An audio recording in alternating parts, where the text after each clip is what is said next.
le cedo la palabra a Gaby con el pizarrón. Y allí vamos a empezar a intervenir entre todos, explicándoles todos los temas que vamos a dar. Acuérdense que cuando se corte este Zoom, entramos con mismo ID y contraseña en el siguiente. Nuestra materia consta de una parte técnica y una parte histórica. Acá vamos a desarrollar todo y van a ver más o menos todos los temas que vamos a desarrollar. Gaby.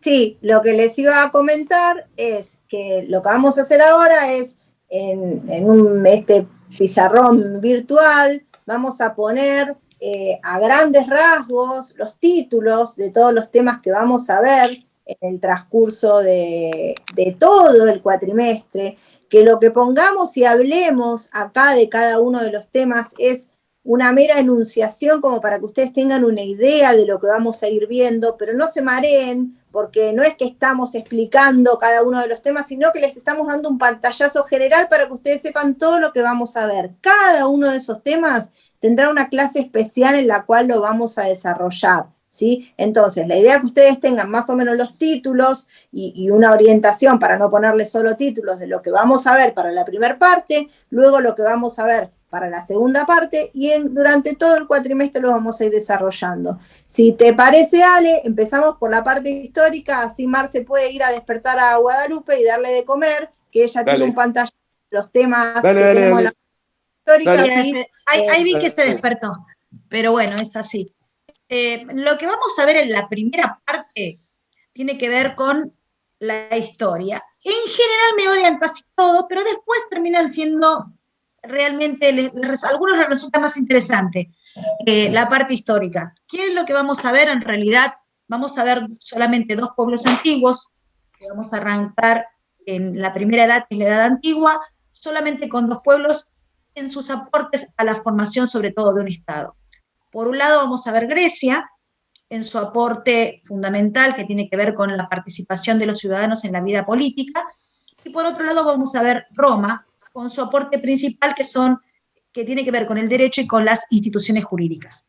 Cuando digo Roma me refiero a la extensión romana en toda su palabra, como lo dice, por decirlo de alguna manera. ¿Qué es lo que vamos a ver? Vamos a ver lo que es la Roma monárquica, que es muy poco, la monarquía romana es algo muy cortito. Sí vamos a ver la República Romana con sus características principales que se van a referir sobre todo a las ideas republicanas de gobierno, y en donde se van a encontrar representadas esas características principales que tienen que ver con las magistraturas romanas, con sus principales expositores desde el punto de vista de la doctrina política, y después el Imperio Romano, con las grandes divisiones o nuevas formas de gobierno y la división del Imperio Romano en Oriente y Occidente.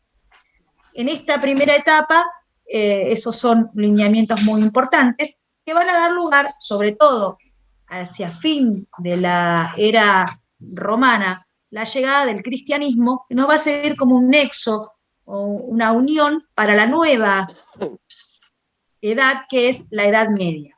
Porque el puente más importante que va a ser el pensamiento cristiano, y ese pensamiento cristiano nos va a llevar a la Edad Media a una nueva concepción de las formas de gobierno, a un gobernante que va a tener estos principios cristianos dentro de sus formas de actuar ante el pueblo y cómo eso se va a ir desarrollando. En esta Edad Media vamos a encontrar en un principio este príncipe justo que se va a transformar después en algo absolutamente más absolutista, ¿no? La idea del príncipe justo, la idea del príncipe cristiano.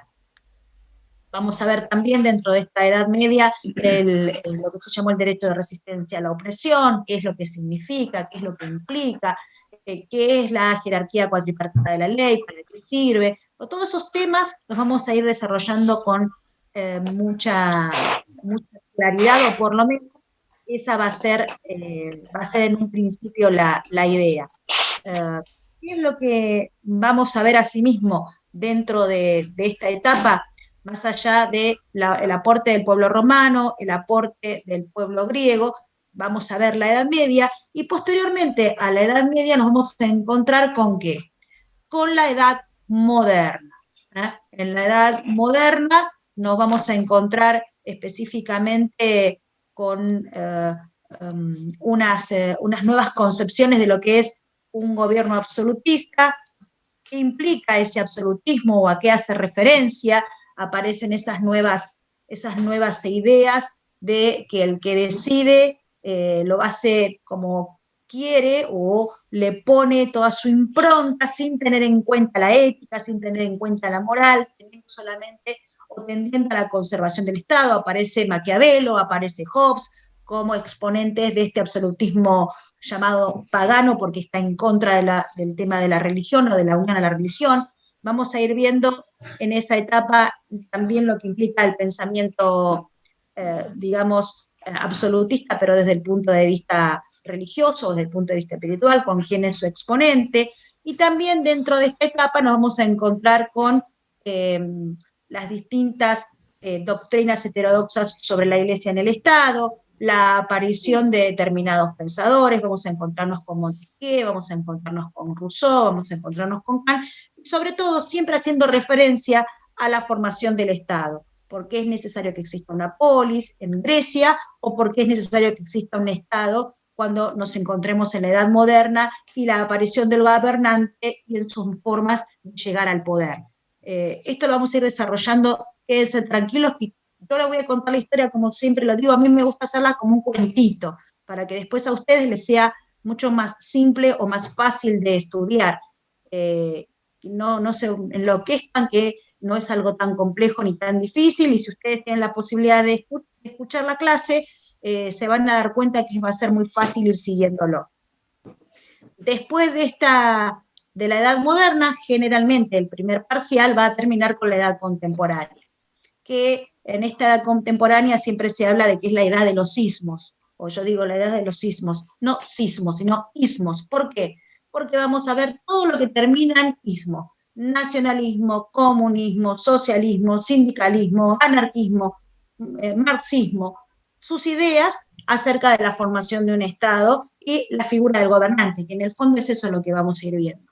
Todos esos ismos van a aparecer en esta edad contemporánea. Obviamente lo fundamental de cada una, no vamos a ir a hablar de historia, sino de historia política, y dentro de lo que es la historia política, lo más relacionado a la concepción del Estado, a la idea del Estado, a la figura del gobernante, desde el punto de vista histórico-político, no desde el punto de vista ni absolutamente político ni absolutamente histórico.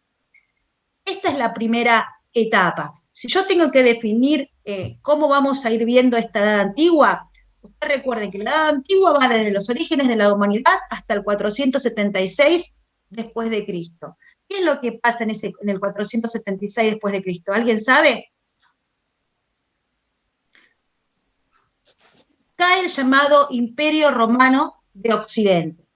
La historia siempre marca dentro de una línea de tiempo estos hitos o estas situaciones extraordinarias como para poder dividirla en etapas que sean más fáciles de contar, ¿verdad? Porque siempre recordemos que cuando hablamos de historia, lo que hacemos es reconstruimos algo que ya pasó, pero también para poder entendernos hay que colocarse en el contexto histórico-político en el cual nos vamos a encontrar. Nosotros no vamos a poder entender con nuestra carga cultural de hoy la situación vivida hace 5 siglos atrás. Entonces, para poder entenderla, siempre tenemos que tratar de ubicarnos, en la medida de lo posible y que nos permita nuestra carga cultural, en el contexto histórico-político del cual vamos a hablar. Después aparece la Edad Media, que va desde el 476 después de Cristo hasta ¿qué? En realidad va hasta el 1453. ¿Y qué pasa en el 1453? ¿O por qué tomamos ese hito o esa fecha? Porque la fecha dice que cae el Imperio Romano de Oriente.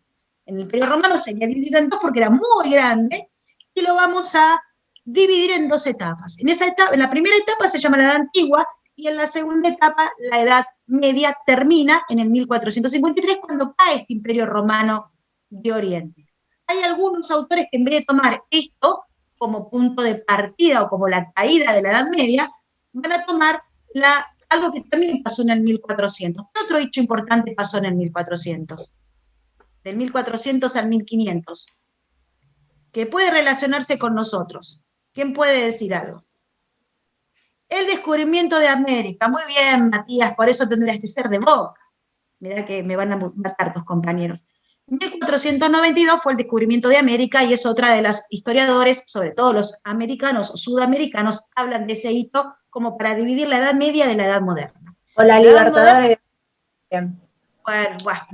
La Edad Moderna comenzaría en 1453 para los historiadores y terminaría ¿en qué? ¿Alguien sabe cuándo termina la Edad Moderna? ¿O qué hito, o qué circunstancia o hecho histórico se toma como para dividir la Edad Moderna de la llamada Edad Contemporánea? La Revolución Francesa, la toma de la Bastilla de 1789. Eso es tomado como un elemento muy importante, un hito importante en la historia en cuanto al cambio desde el punto de vista histórico-político, que hace que se divida una edad de otra. Esos son los grandes hitos de esta primera parte que nosotros vamos a ver desde el punto de vista histórico. Esta es la primera parte y en esta primera parte vamos a desarrollar estos temas. No se preocupen que lo vamos a ver con tranquilidad, vamos a ir hablando de las dudas que tengan, no voy a hacer hincapié en las cosas que siempre se han considerado o que hemos considerado importantes, como para que ustedes tengan una idea y puedan estudiarlo tipo cuentito que a ninguno le cueste demasiado.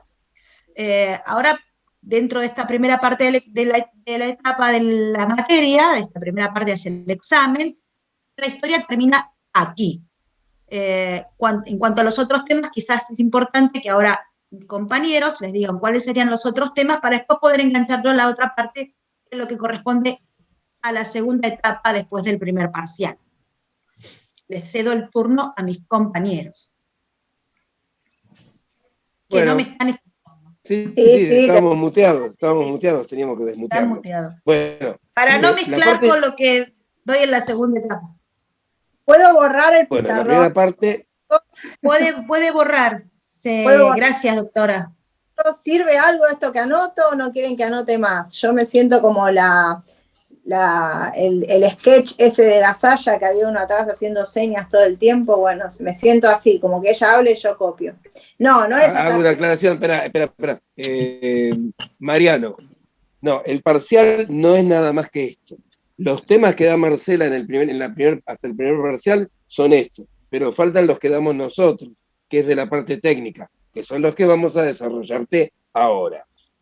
Entonces, hasta el primer parcial va todo esto de historia, más todo lo de la parte técnica que les vamos a explicar ahora.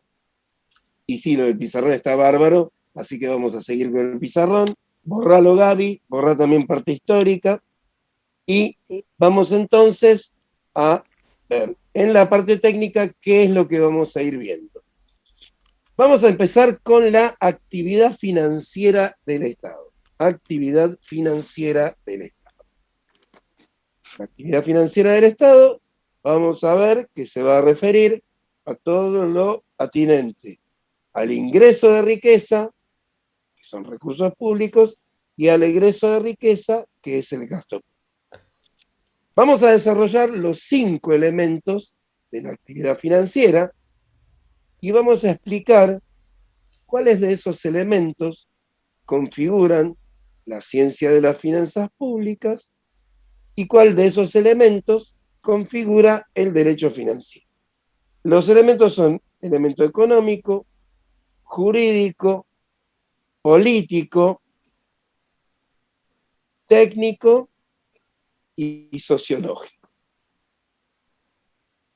El elemento jurídico configura el derecho financiero y todos los demás sumados configuran la ciencia de las finanzas públicas. Luego de haber desarrollado estos elementos y explicado la definición de la actividad financiera, vamos a adentrarnos en la ciencia de las finanzas públicas. Vamos a explicar el origen del término finanzas, tanto el origen latino como el origen sajón. Vamos a explicar también las diferencias entre finanzas públicas y finanzas privadas. Vamos a desarrollar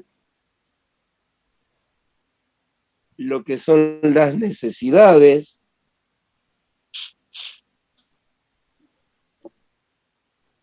Vamos a explicar los distintos tipos de necesidades que hay, conceptos y distintos tipos de necesidades que son las necesidades particulares, colectivas, públicas secundarias y públicas primarias.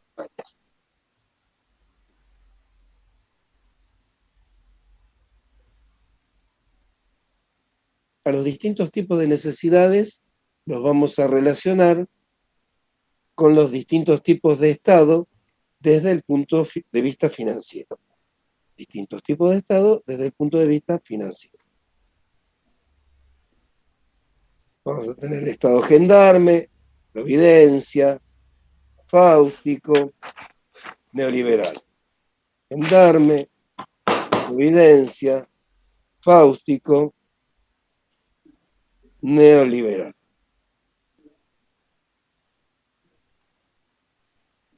Vamos a ver también en esta parte cómo se financia, cómo se satisface cada necesidad, o quién satisface cada necesidad en los distintos tipos de Estado, si la satisface el Estado o las satisfacen los particulares. Vamos a enganchar este tema, o sea, todo esto es, dentro de la actividad financiera, pertenece a la ciencia de las finanzas públicas. Vamos a hablar también de el Estado en sí mismo y vamos a hablar de lo que corresponde al derecho financiero. Del Estado en sí mismo vamos a explicar algunas cuestiones que los que cursaron derecho administrativo seguramente las saben, especialmente los que cursaron con Sergio o conmigo. Vamos a ver los distintos elementos del Estado, que son la población, territorio, poder y gobierno. Territorio, población, poder y gobierno. Vamos a ver... Por más que Ale se enoje, te debo las tildes porque no puedo tipear tan rápido. Ya no sé hay problema, no hay problema. No hay problema. No te pongas mal. Estás excusada de poner las tildes, no hay problema. Vamos a explicar también la estructura del Estado.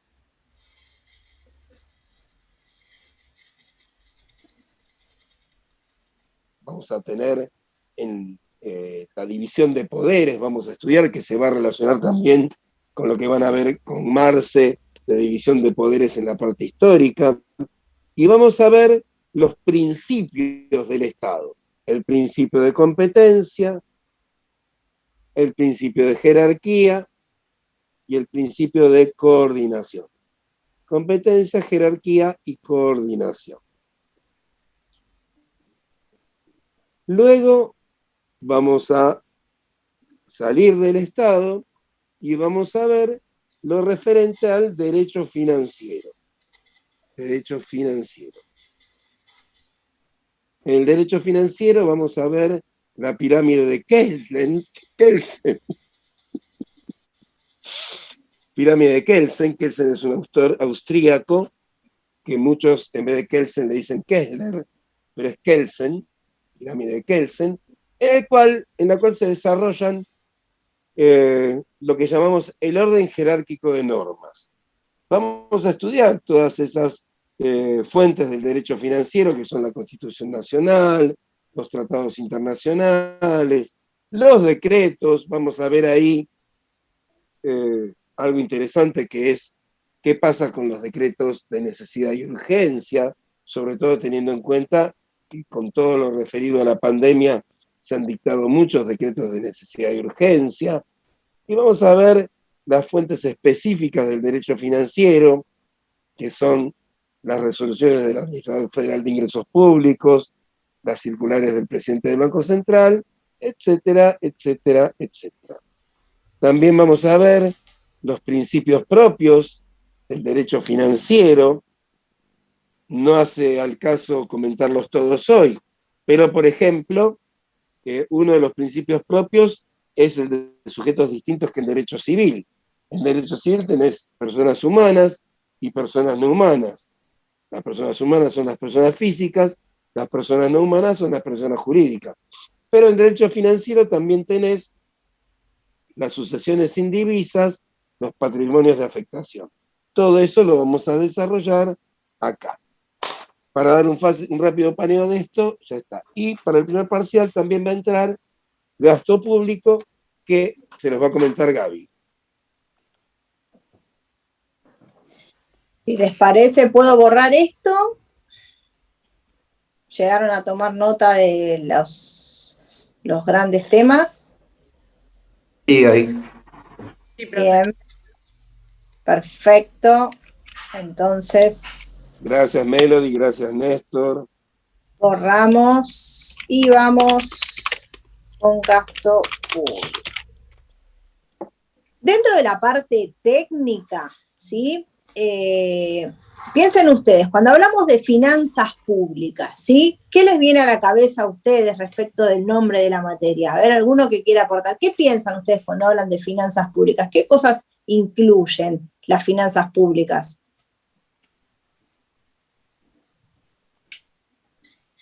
Vamos, anímense. Aprieten. El movimiento del dinero, profesora, puede ser. Bien, el movimiento del dinero del Estado, como les decía Alejandro, cuando hablaba de actividad financiera, las erogaciones también. Erogaciones, recursos, entrada y salida de dinero. Y también dentro, ahí como ponían... ¿Qué tiene el Estado de administrador, profe? ¿Cómo? ¿Qué tiene el Estado de administrador? El Estado administra, ¿sí?, esos fondos, y también como hablan acá, para qué se usan los impuestos, tiene que ver con qué es lo que financiamos a través de los impuestos. Vamos a ver que los impuestos es un tipo de tributo, pero dentro de lo que es la primera parte, nosotros nos vamos a volcar a estudiar de estas cosas, de entrada y salida de dinero, principalmente lo que tiene que ver con la salida de fondos, ¿sí? Y vamos a tratar el tema de gasto público, vamos a explicar qué es el gasto público. Mientras voy escribiendo, no sé si me va a dar para todo, vamos a dar un concepto, vamos a ver los elementos del gasto público, vamos a ver que dentro de los elementos del gasto público vamos a tener el elemento político, el elemento jurídico y el elemento económico, ¿sí? Vamos a ver económico. Vamos a ver que estos tres elementos también están presentes dentro de los elementos que vimos en la pantalla anterior de la actividad financiera, ¿sí? Y vamos a ver cuáles son los que comparten, por qué se comparten, hacia dónde apuntan estos elementos que se comparten. Después vamos a ver también dentro de gasto público las causas aparentes, relativas y reales del aumento del gasto público, ¿sí? Ahí vamos a ver que hay determinadas circunstancias que a veces nos da la apariencia de que está aumentando el gasto, pero no es tan así. Hay momentos en los que aumenta de manera relativa y hay otros momentos en donde realmente existe un incremento verdadero dentro de lo que tiene que ver con el gasto público. Bueno, todas estas causas aparentes, relativas y reales las vamos a desarrollar. Vamos a ver clasificaciones de gasto público, vamos a ver clasificaciones económicas, vamos a ver clasificaciones jurídico-administrativas y alguna otra clasificación que creo que se agregó a partir del cuatrimestre pasado. Vamos a ver distintas formas de ubicar gastos, ¿sí? Vamos a ver que un tipo de gasto, depende del criterio que utilicemos para clasificarlo, podrá ubicarse en un grupo, en otro grupo o en otro grupo. Bueno, eso lo vamos a ir detallando también dentro de las clasificaciones del gasto público. Vamos a ver la financiación del gasto público. Vamos a ver que hay un artículo dentro de la Constitución Nacional, que es el artículo 4, que específicamente nos explica de dónde vamos a sacar el dinero para financiar el gasto público. Piensen ustedes que uno de los elementos principales que vimos recién de gasto público es el elemento político. Y el elemento político es una decisión. ¿Una decisión de qué? Respecto de qué, en qué voy a gastar, cuánto voy a gastar, para qué voy a gastar. Y esa es una decisión política, es una decisión que se toma antes de aprobar el presupuesto y que va a afectar el ejercicio siguiente. Y ahí nosotros vamos a poder ver ese gobierno, a qué es lo que le va a dar prioridad, a dónde va a destinar sus fondos, ¿sí? Por eso es muy importante tener en claro ese elemento político, a dónde vamos a apuntar y luego con qué lo vamos a financiar. Y ahí vamos a ver, dentro de esto también, las situaciones a tener en cuenta al momento de determinar el gasto público, ¿sí? Supónganse ustedes que estamos posicionados dentro de este elemento político que hablábamos, ¿sí? En el momento de tomar la decisión de qué vamos a gastar, para qué vamos a gastar, cuáles son las necesidades que vamos a satisfacer, cuáles son los elementos que nos pueden condicionar en ese momento. Es decir, sería fácil decir, bueno, vamos a poner un montón de dinero para salud, un montón de dinero para educación, un montón de dinero para esto, para aquello, para lo otro, pero ¿qué otra cosa tengo que tener en cuenta cuando voy a determinar el gasto público? ¿Puedo determinar gasto público libremente, así la cantidad que se me antoja, a los destinos que se me antoja, o hay alguna otra cosa que tengo que tener en cuenta? Los ingresos. Una de las cosas...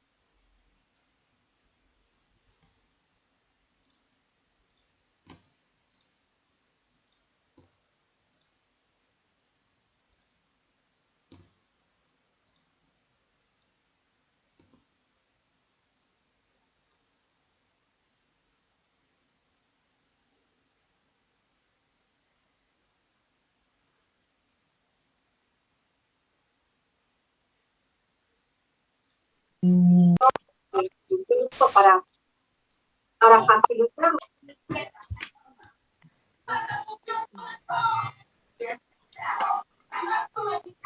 Ponele cuando terminás de comer todas las cosas y llevarla al...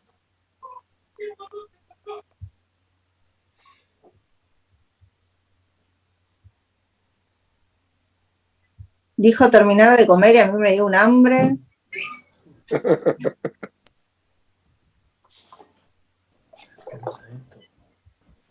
Yo como...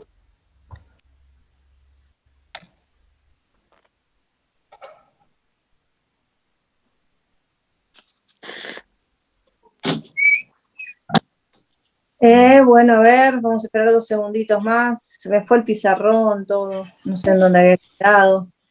Tengo una memoria así como Dory, que tengo pérdida de memoria reciente, así que voy a tratar de rememorar por dónde estaba.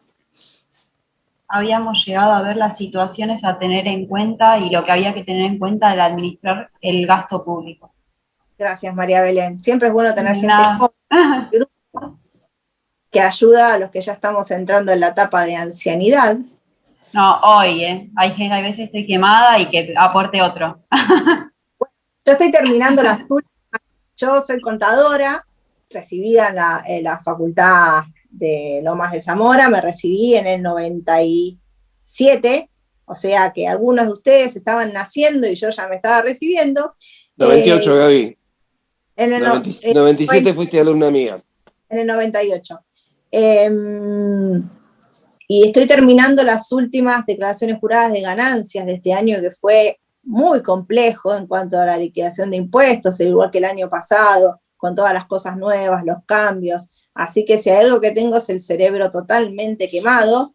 Esta profesión es muy hermosa, pero en estas épocas está siendo muy ingrata. Ha tenido épocas buenas, estamos en una época mala y esperemos que para cuando ustedes se reciban prontamente vuelva a estar en una época buena, ¿sí? Después tendremos la oportunidad cuando nos toque dar, yo en general suelo dar más clases en lo que es la segunda parte, cuando ya arrancamos más con la parte de impuestos, la introducción a impuestos, ley de procedimiento, ahí empiezo a participar un poquitito más, y ahí ya haremos nuestra sesión de terapia grupal, como para darles un pantallazo respecto de lo que va a venir para más adelante, también inclusive en alguna oportunidad, si tienen alguna inquietud de algo que tenga que ver con la profesión o con alguna cuestión que les surja de manera personal o en alguna cuestión, en algo que les pueda dar una mano, tanto yo como Sergio somos contadores, así que estamos a disposición para lo que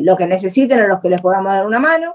yo ejerzo la profesión de manera independiente, pero bueno, Sergio se desarrolla en otro ámbito, pero los dos pasamos por la facultad. Yo sufro más la parte del trabajo del ejercicio independiente de la profesión. Pero no tiene nada que ver con esto, no sé cómo llegué acá, a veces me disperso un poquito, vamos a volver a compartir el pizarrón.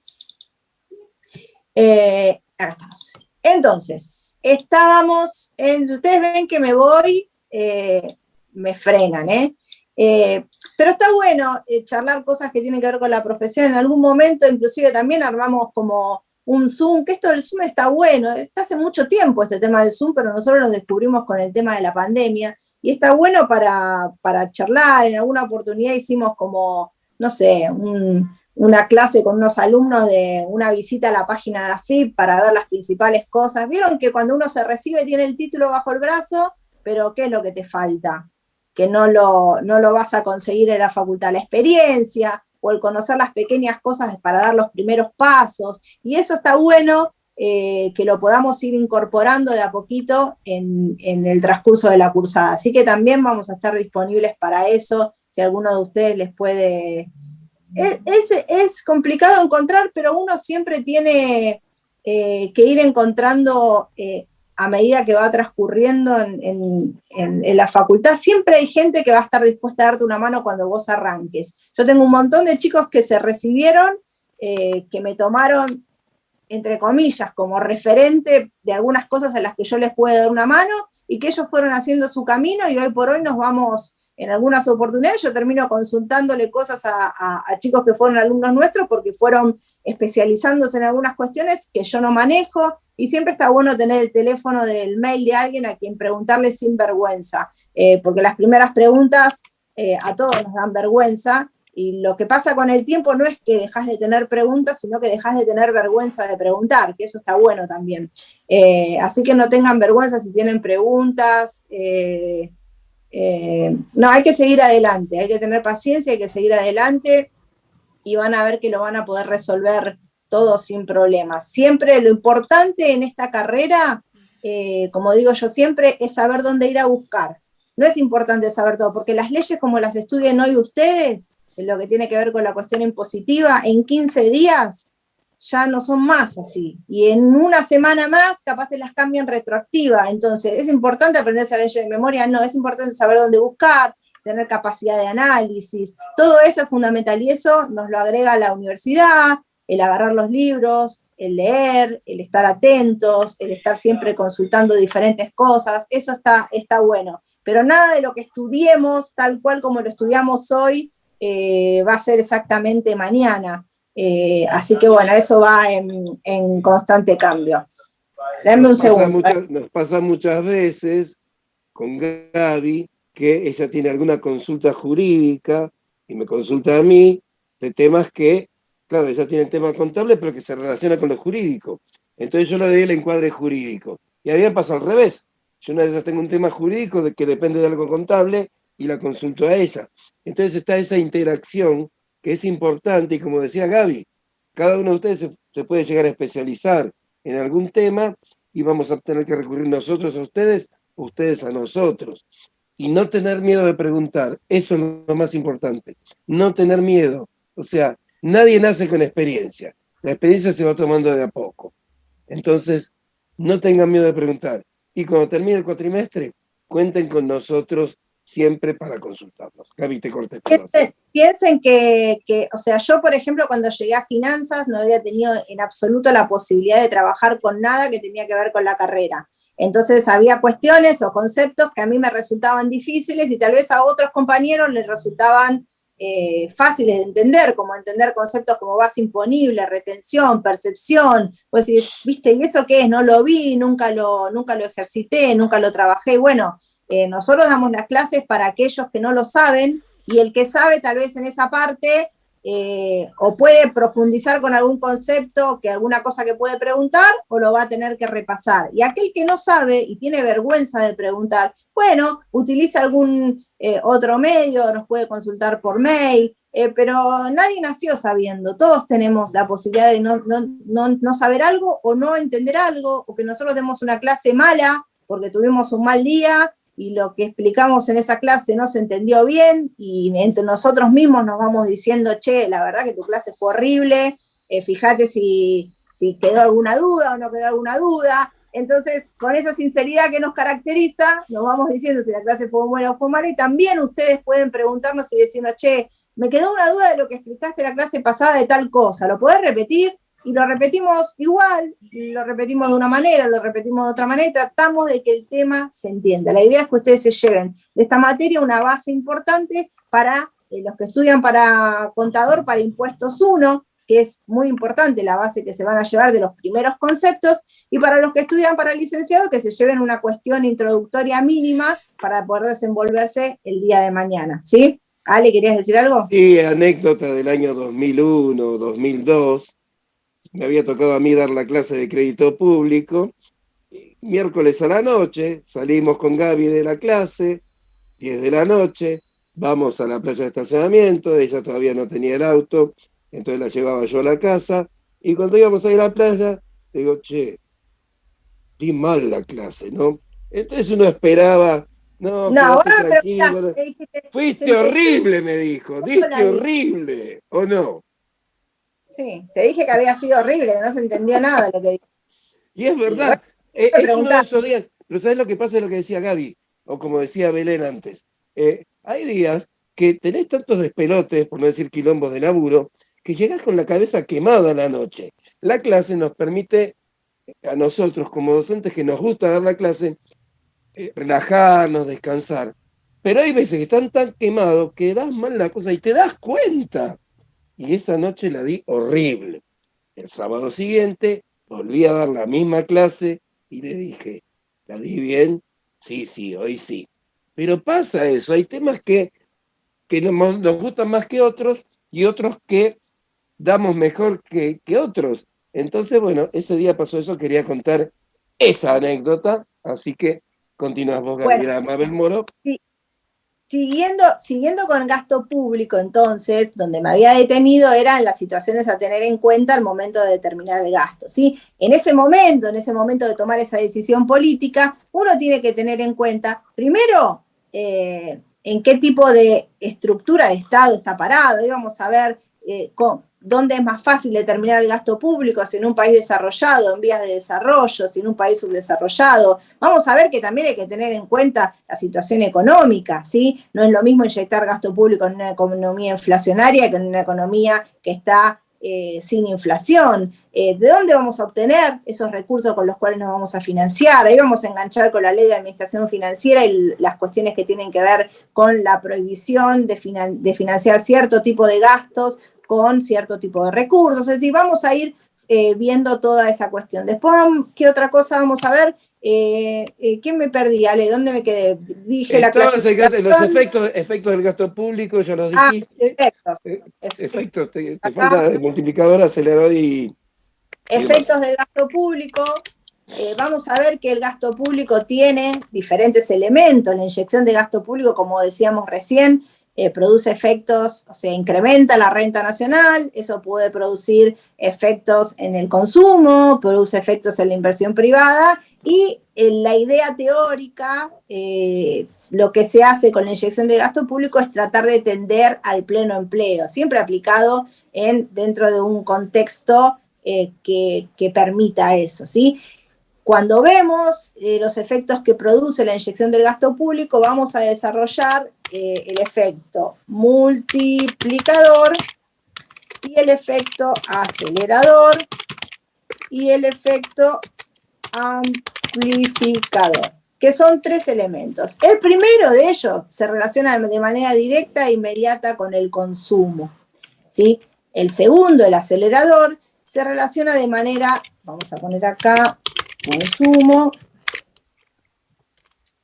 el acelerador,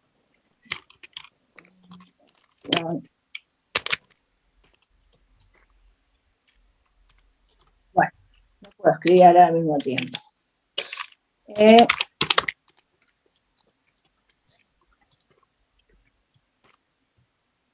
El segundo elemento, el acelerador, vamos a ver que se relaciona de manera directa e inmediata con la inversión privada, y el amplificador vamos a ver que es una combinación entre esos dos elementos. Eso lo van a ver bien en detalle con Alejandro, que les va a explicar, más que con explicaciones tan técnicas como lo habrán visto en microeconomía o macroeconomía, que tiene una cuestión con muchas fórmulas y todo eso. Nosotros no nos basamos tanto en la cuestión de fórmulas, sino más bien en un ejercicio, más que un ejercicio, una explicación práctica, en un ejemplo. Somos muy de los ejemplos, de los dibujitos, esas cosas, como para que a ustedes les quede la idea conceptual de qué es el efecto multiplicador, qué es el efecto acelerador, y lo puedan explicar con sus palabras y relacionarlo con las finanzas públicas, ¿sí? No tanto de la cuestión de fórmulas, de la cuestión tan técnica, que eso ya fue de otra materia, sino vincularlo con esto. Y creo que de gasto público, Ale, ¿qué quedan? ¿Los límites? Límites.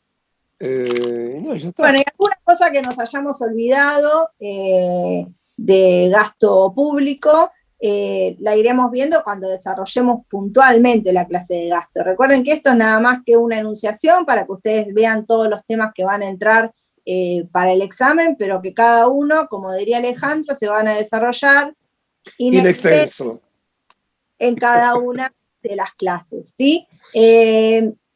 ¿Qué más nos queda respecto del primer parcial, Alejandro? No, estaba mirando, no puedo entrar, como tengo la pantalla compartida, no puedo entrar al tablón para ver si nos quedó antes del parcial o después la ley 2456.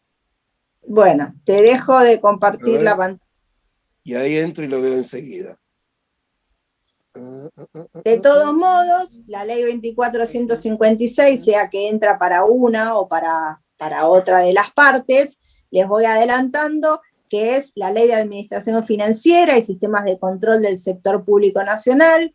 Es una ley que da marco a todo lo que tiene que ver con el movimiento de las finanzas públicas del Estado. Vamos a ver que dentro de esa ley vamos a estudiar las cuestiones que tienen que ver con el sistema presupuestario, el sistema de crédito público, el sistema de tesorería, el sistema de contabilidad y la combinación de todos esos sistemas y sus órganos de control, como puede ser la Auditoría General de la Nación, que la habrán escuchado nombrar, o la Sindicatura General de la Nación, que también la habrán escuchado nombrar en alguna oportunidad, ¿sí? En lo que tiene que ver con el sistema presupuestario, vamos a explicar bien en detalle qué establece la ley, de qué se incluye en un presupuesto, cómo se arma un presupuesto, cómo se ejecuta un presupuesto, cuáles son los plazos que tenemos para armarlo, para presentarlo, para aprobarlo, para ejecutarlo. Es decir, es una ley que da todo el marco de lo que tiene que ver con el presupuesto, su ejecución, cuándo se puede realizar una operación de crédito público, cómo se tienen que contabilizar las operaciones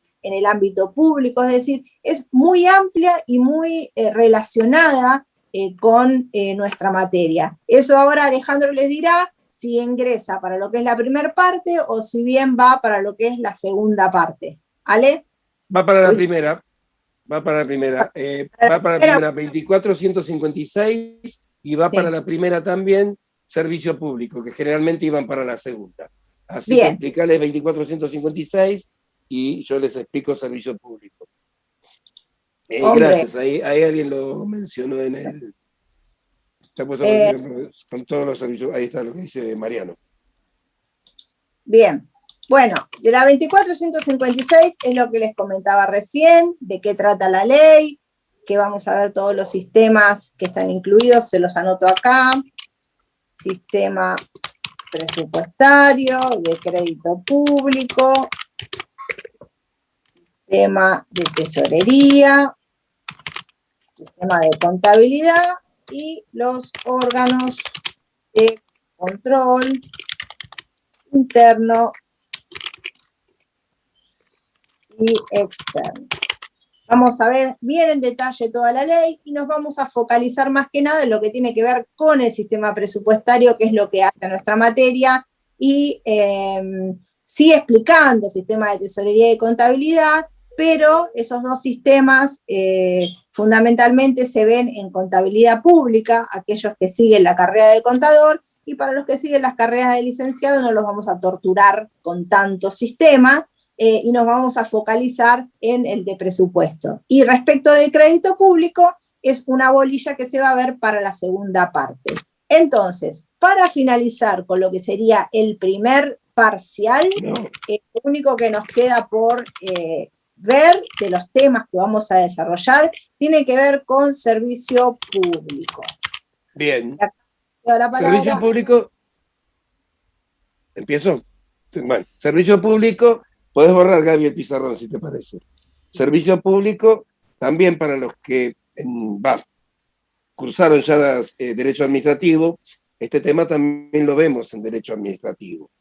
Vamos a ver nociones de servicio público, las distintas nociones que hay de servicio público.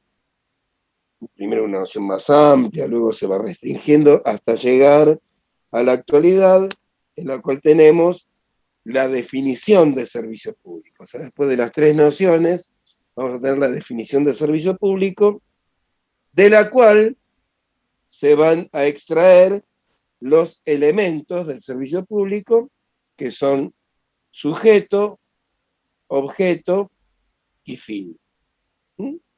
Sujeto titular, sujeto prestador, el objeto sería la prestación misma, y el fin sería un fin inmediato, la satisfacción de necesidades colectivas y públicas, y un fin inmediato que es llegar al bienestar general. Que acuérdense siempre que el bienestar general es el fin último de cada Estado. Se trata de llegar al bienestar general. Luego vamos a ver los caracteres jurídicos de los servicios públicos: continuidad, regularidad, generalidad, igualdad, obligatoriedad. Vamos a explicar las clasificaciones, corregello, es la regla mnemotécnica: continuidad, regularidad, generalidad, igualdad y obligatoriedad. Ahí Gaby les está explicando. Igualdad y obligatoriedad. Y luego vamos a ver las clasificaciones de los servicios públicos, de las cuales, si bien son todas importantes, la última que vamos a ver resulta más importante o más relacionada con finanzas públicas, porque va a hablar de los servicios públicos divisibles y los servicios públicos indivisibles, los cuales son financiados por tributos o por precios públicos. Pero no vamos a enredarnos con eso, sino que sencillamente dejamos picando la pelota para patear el penal cuando lleguemos allí. Después vamos a dar algunos temas más de servicio público, pero lo esencial es esto. Hasta el parcial, primero, van estos temas. Marce, ¿estás allí? Marcela. Se fue a comer. Bien, perfecto, sí, por eso hice la pregunta. Fin del primer parcial, menos mal. Bueno, el primer parcial, en este cuatrimestre nos queda un poquitito más largo que en los otros cuatrimestres, porque tratamos de equiparar la cantidad de temas del primero con la cantidad de temas del segundo. Si no, nos quedaba muy largo el segundo, y el problema con el segundo es que tienen muchas leyes, cosa que en el primero no tienen tantas. Entonces, una de las leyes pasó al primero, que es la 24.156. Bueno, vamos entonces con la segunda parte. En la segunda, así como vimos gasto público en la primera parte, en la segunda parte vamos a ver recursos públicos. Recursos públicos. Gaby, ¿quieres hablar de recursos públicos? Sí, querido, lo que vos digas. Hablo, escribo, estoy como loca. Okay. Arranqué este patrimestre. No sé si quiere Marce, ¿ya le diste comer a la nena? Deja que yo, sí, recién le serví la comida. Deja que sigo yo, Gaby. Con expropiación, doble imposición. Sí, igual lo vas a decir vos, no sé para qué lo paso yo. No, pero por eso. Señora. Lo que vamos a ver, por lo menos conmigo, son algunos temas más jurídicos. ¿Qué vamos a empezar a ver? Generalmente después del servicio público, la clase que suele seguir a servicios públicos, digo generalmente porque, bueno, a veces por cuestiones de organización se da un poquito después, vamos a ver lo que es el dominio público. primero tener una idea de qué es el dominio y después específicamente a qué se llama dominio público. No solamente tener una idea de cuál es el concepto, o sea, cuáles son los elementos que forman parte de ese concepto, sino cómo se clasifica ese dominio público, y a partir de esa clasificación, cómo ese dominio público se afecta, cómo se produce la afectación, según ese dominio público sea el llamado dominio público natural, aquel que no necesita de la mano del hombre y que solamente el hombre lo declara o le asigna en realidad un carácter dominial, y luego el dominio público artificial, que es aquel que el hombre va creando, que crea, lo realiza, no solamente le asigna, dice qué es dominio público, sino que además lo hace. Porque, ¿ustedes qué entienden por dominio público? ¿Qué ejemplo darían de dominio público? A ver qué me dicen. Una plaza. Una plaza forma parte del dominio público. En ese caso sería una parte del dominio público artificial. ¿Por qué? Porque no solamente se asigna ese carácter, la ley dice a través del código, en este caso Código Civil y Comercial, que es dominio público, una plaza, sino que además es artificial. ¿Por qué? ¿Que las plazas nacen así en la naturaleza? ¿Existen per se? No. No, ¿qué hay que hacer con las plazas? Quiero realmente la plaza, hacer una plaza, diagramarla, establecer cuáles serían sus partes, cuáles serían los juegos que se van a crear, crearla, hacerla, completarla. Y los artificiales son esos que bien está poniendo Néstor o Nati. Nati en realidad está hablando de un museo. Y los museos, no todos los museos son de dominio público. En realidad, los objetos que se encuentran dentro de un museo son de dominio público, en tanto y en cuanto ese museo sea un museo público, y en tanto y en cuanto esos elementos que se encuentran dentro de ese museo público sean exhibidos para que el público lo pueda admirar y contemplar. ¿Por qué? Porque uno de los requisitos más importantes que tiene el dominio público es el uso público. Esto es, que tengan ese uso directo o indirecto de la comunidad o de los habitantes. Y después sí, los llamados naturales, que son aquellos que no necesitan de la mano del hombre, que se asignan por una ley, pero que ya están en la naturaleza, ya están en uso o en función de uso. Y ahí hablamos bien de lo que dice Néstor. Néstor habla de ríos, de mares, de playas. Vamos a ver que hay a los llamados individuales colectivos desde el punto de vista de los que pueden ser naturales. Por ejemplo, una playa es un bien de dominio público natural y es colectivo, porque pueden ir varios a estar en esa playa, a poder disfrutar de la misma.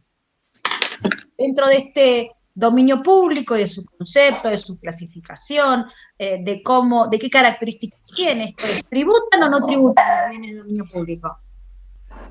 ¿Se pueden embargar o no se pueden embargar? No se pueden.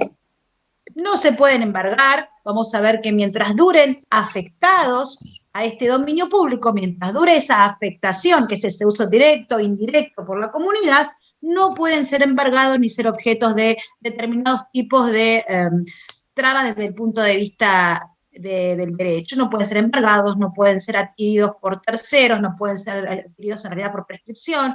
Tienen determinado, no se pueden expropiar, salvo un bien de dominio público nacional a un bien en realidad, salvo el Estado nacional, a un bien de dominio público provincial o municipal en pos de un interés superior, que sería el único caso en que se podía expropiar.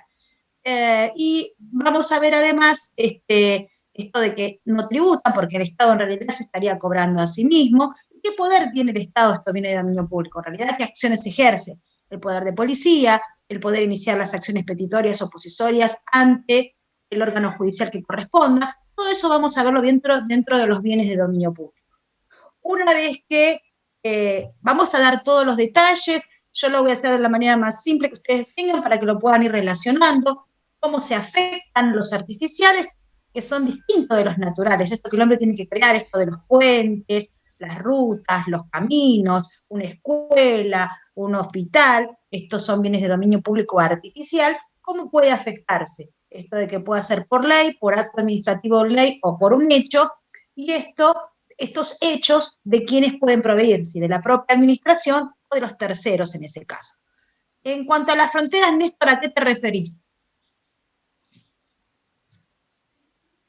Las fronteras son los límites que tiene un Estado, son de naturaleza federal. Los puentes que cruzan los límites son de dominio público, en cuanto se produce el ingreso y el egreso de personas, ¿sí? Forma parte del dominio público, pero ese puente, ese cruce, el río forma parte de un bien de dominio público, pero es independiente de que esté en la frontera o no. El tema de fijar los límites, vas a ver que va a ser un poder que va a tener el Estado Nacional cuando veas en cuanto al Estado y sus elementos del Estado, entre el elemento territorio, ¿sí? Pero los límites, el dominio público tiene que ver con ¿qué te estás refiriendo puntualmente? Si vos hablas de un límite como frontera entre un país y otro, ese río navegable es de dominio público, independientemente si esté haciendo de frontera o no. Mientras el río sea navegable, esté dentro del territorio nacional, va a ser un bien de dominio público. ¿Por qué? Porque así lo dice lo establece el Código Civil y Comercial. Después de ver estas características del dominio público, cómo se afecta un bien, también vamos a ver cómo se desafecta, cómo algo que ingresa al dominio público sale de ese dominio público y pasa a formar parte del dominio privado del Estado. Y ahí sí el Estado lo puede comprar, en realidad lo puede vender, lo puede usufructuar de la manera que considere, como una persona que encontraría en un comercio porque no estaría dentro del dominio público del Estado, sino del dominio privado del Estado. En cuanto a los transportes, vamos a ver que en realidad lo que es de dominio público es la ruta, no el transporte en sí. El transporte prestado por un tercero, el que tiene la concesión, en este caso vamos a ver que en realidad, por ejemplo, un transporte de colectivo se puede embargar, puede decretarse la quiebra. De hecho, seguramente alguno de ustedes ha visto la quiebra o ha escuchado del Expreso Lomas, o ha escuchado, ahora no, hija, ha escuchado también de algunas líneas, la que era la línea San Vicente, distintas líneas de colectivos que han sufrido procesos de concurso preventivo o de quiebra. En realidad, lo que es de dominio público es la ruta que efectuaba ese transporte público. El tercero prestaba ese servicio. El espacio aéreo es otra cosa, forma parte de lo que es el elemento del Estado, y el espacio aéreo también es de dominio público. Lo que va a hacer el Estado es establecer rutas comerciales, y esas rutas comerciales de propiedad del Estado las va a entregar o las va a concesionar, ya sea la línea de bandera o va a establecer algunas líneas aéreas autorizadas a tal efecto. Pero autoriza el paso de las líneas aéreas, y en realidad el espacio aéreo es de dominio del Estado. ¿Qué vamos a ver además de toda esta parte que es el dominio público? Además del dominio público, siempre después de este tema vamos a ver expropiación. ¿Y qué es lo que vamos a ver en realidad? La ley marco, que es la Ley Nacional de Expropiación. Eso es lo que van a ver ustedes conmigo, la Ley Nacional de Expropiación. Vamos a hacer como un cuento de, primero, qué es la expropiación en sí misma, qué implica. La ley de expropiación, lo que implica la expropiación, ¿alguien sabe? En realidad lo que hace la expropiación es extinguir el derecho de propiedad de alguien. ¿Por qué? Porque hay una utilidad superior, y esa utilidad superior ha sido declarada ¿en dónde? En una ley. Y para no caer en la confiscación de esa propiedad, a aquel que es titular de ese bien, que es objeto de la expropiación, se le va a dar una indemnización por ese sacrificio. Una indemnización que se dice es justa y previa, que va a tener un valor determinado. ¿Por qué? Porque si no estaríamos atacando el derecho de propiedad, violando el artículo 17 de la Constitución y confiscando un bien. Siempre la expropiación, que es un instituto jurídico en última instancia, tiene que ser declarada por una ley. ¿Una ley de dónde? Una ley del Congreso. ¿Por qué? Porque se dice una ley formal. Y la ley formal solamente es dictada por el órgano especializado del Estado autorizado para ello. ¿Cuál es el órgano especializado del Estado autorizado para el dictado de leyes? El Congreso Nacional o las legislaturas provinciales. En cuanto a los municipios, en principio, la ley de la expropiación está autorizada para el órgano del Poder Legislativo Nacional y el Poder Legislativo Provincial. Los municipios han sacado ordenanzas muchas veces que hacen referencia a expropiaciones, y que la jurisprudencia ha autorizado en virtud de que sería el órgano legislativo que le corresponde al gobierno municipal. Materia de discusión doctrinaria desde el punto de vista jurídico y constitucional. ¿Qué vamos a ver en esta ley de expropiación? Primero, que se puede expropiar. Y desde ya les digo que se puede expropiar todo o casi todo, que tiene que tener una utilidad pública, y hay todo un proceso que da lugar a una indemnización al propietario. El propietario no puede decir, bueno, yo no quiero que me expropien. ¿Por qué? Porque su sacrificio individual está en pos del bienestar general o del beneficio general. Entonces, ¿qué es lo que va a poder discutir el propietario del bien objeto de la expropiación, sea un bien inmueble o un bien mueble? Va a poder discutir solamente el valor de la indemnización, el llamado monto de la indemnización, lo que le van a dar a él por ese sacrificio. Y eso él puede estar de acuerdo o no. Y si no está de acuerdo, se va a fijar judicialmente. Eso es lo que vamos a ver nosotros a grandes rasgos cuando veamos la Ley Nacional de Expropiación. ¿Qué más van a ver conmigo? Para introducirme a los otros, vamos a ver los principios superiores, en realidad los principios constitucionales de la tributación o de la imposición, perdón, me estaba equivocando. Principios constitucionales de la imposición y de la tributación, o de la tributación. Y que es uno de los límites del llamado poder tributario. Pero para eso, primero, van a tener que ver otros temas. Por ahí tendríamos que primero hablar de los otros temas para después poder relacionarlos. Si mis compañeros están de acuerdo... Sí, totalmente de acuerdo. Lo que no queremos es abarrotarlos hoy en la primera clase. Claro, porque se van a enloquecer, si no, y no es necesario. Claro, entonces lo que vamos a hacer, Marce, te voy a pedir que pongas ahí en el chat el mail tuyo, así los chicos lo anotan, Gaby y yo ya anotamos los nuestros. Sergio, si estás ahí, golpea 3 veces y anota el mail. Y bueno, los temas que quedan esencialmente tienen que ver con el poder tributario y los tributos. Todo eso va en la segunda parte, junto con esto que estaba hablando Marce, con lo cual tampoco es relevante abarrotarlos o llenarles la cabeza con todos los temas hoy. Lo que queremos entonces, ahí está el de Sergio, gracias. Entonces, lo que vamos a hacer es, el sábado, vamos a empezar con la parte histórica. Marce va a dar una parte y yo les voy a dar una parte de la parte técnica de actividad financiera. Claro, y les terminamos de mencionar los otros temas que quedaron ver acá para no tener que abrir otro Zoom y no desgastarlos tanto en lo que es la primera clase. Ya bastante nos escucharon, hoy se hizo un poquito más largo por el tema de las pautas, de la bimodalidad y de todo eso. Exacto. Lo que les pido, yo voy a cotejar bien el tema del formulario, para ver que si tiene algún error o intentar volver a subirlo, para aquellos que no lo pudieron responder, traten de responderlo y si ven que de ninguna manera lo pueden responder, si quieren, yo me ofrezco que me manden a mi correo electrónico, aquellos que quieran o no quieran la presencialidad de computarlos y de pasar esa información, ¿sí? Mándenme apellido, nombre, número de documento, en el caso de que mañana ustedes no puedan entrar a llenar el formulario, ¿sí? ¿Les parece? ¿Están de acuerdo? Cualquier otra duda que tengan, también tienen nuestros mails, nos consultan. Y ahora cuando terminamos va a ir el saludo final, como hacemos siempre, en el Classroom. Si quieren comentar algo, saludar ahí, también estamos a disposición. De todo lo que vimos hoy, ¿les quedó alguna duda, pregunta, consulta en estos 3 minutos finales de la clase? Deja de compartir pantalla, Gaby, por favor. Sí. Gracias, Vanessa. Mariano. Para las clases se suben PDF, ¿se suben o no?